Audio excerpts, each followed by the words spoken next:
আজকে বাড়ি যাই, অনেকদিন ধরে বাড়ি যায়নি। কি করছিস, যাবি? না রে বন্ধু, আমার কাছে টাকা পয়সা নাই। এই কিভাবে যাই? কি করছিস, সব টাকা টুকা নাই? তোর দাদা কাজ করে, তোর বড় ভাই কাজ করে, টাকা টুকা চা, চল ঘুরে আসি, অনেকদিন ধরে যাইনি। ভাল আচ্ছা লাগে। চল বড় ভাই মাথা কাছে মাথা কাজ যাই। করতে, আচ্ছা মাথা চল মাথা কাজ করতে। বড় ভাই কাছে যাই, দেখি বড় ভাই কিছু দেয় কিনা। চল। চল।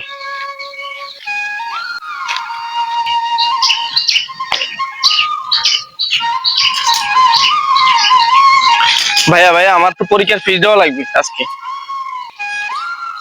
আজকে লাগবে? হ্যাঁ ভাই, আজকে লাগবে আমার। আজকে না দিলে হয় না?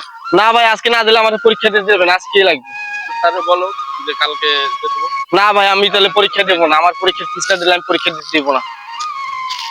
কি করি, এত টেনশন আর ভালো লাগে না।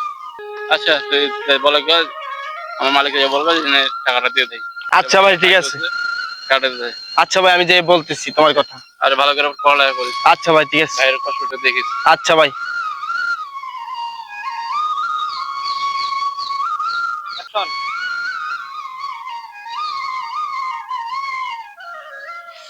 আসলে বড়দের কষ্ট দেখার কেউ নাই।